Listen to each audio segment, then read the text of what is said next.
Hi guys! Hindi pa rin ba kayo na-monetize kahit na alam nyo naman sa sarili nyo na masipag na kayong mag-upload ng inyong mga content, masipag na kayong mag-engage, pero hindi pa rin kayo na-monetize, hindi ka pa rin nabigyan ng stream ads tsaka ads on reels.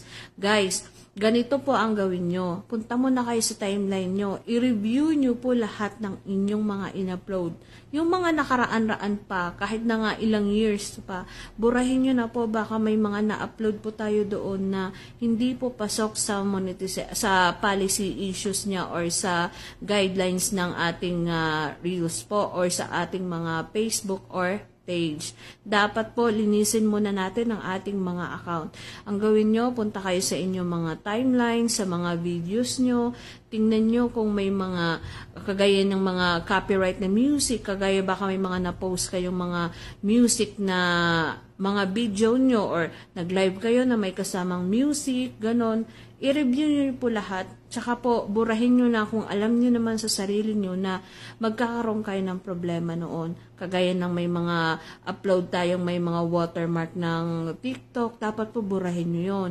Yung may mga music na, may mga vocal na music, yung mga trending na music, baka may mga na-post pa kayo nung nakaraan-raan pa. Kahit mga ilang years, 2001, 2002, 2000 something, burahin nyo na lang po guys kung gusto nyo pong magka-monetize kayo, magkaroon kayo ng stream ads tsaka ads on reels. Ganun po ang gawin nyo.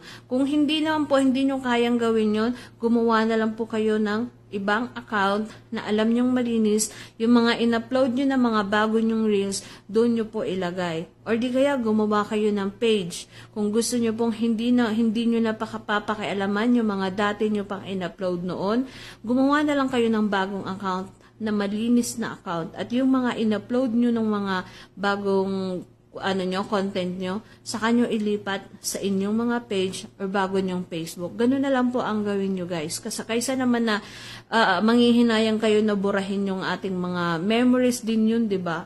Kaya nakakapanghinayang burahin. Kaya ang gawin nyo na lang, gumawa na lang kayo ng bagong account or gumawa kayo ng page nyo kung gumagamit lang kayo ng profile ngayon. Ganun na lang po ang gawin nyo guys. Kaysa naman na upload kayo ng upload, pinagsisikapan nyo, tapos hindi rin naman kayo mamonetize, hindi rin kayo kikita, kaya nga tayo nagsisipag, diba? Kaya ganun na lang po ang gawin nyo guys. Kung hindi nyo kayang burahin ng mga in-upload nyo nung mga dating taon pa, gumawa na lang po kayo ng bagong page or bagong profile. Ganun lang po guys. Sana po makatulong. Bye-bye!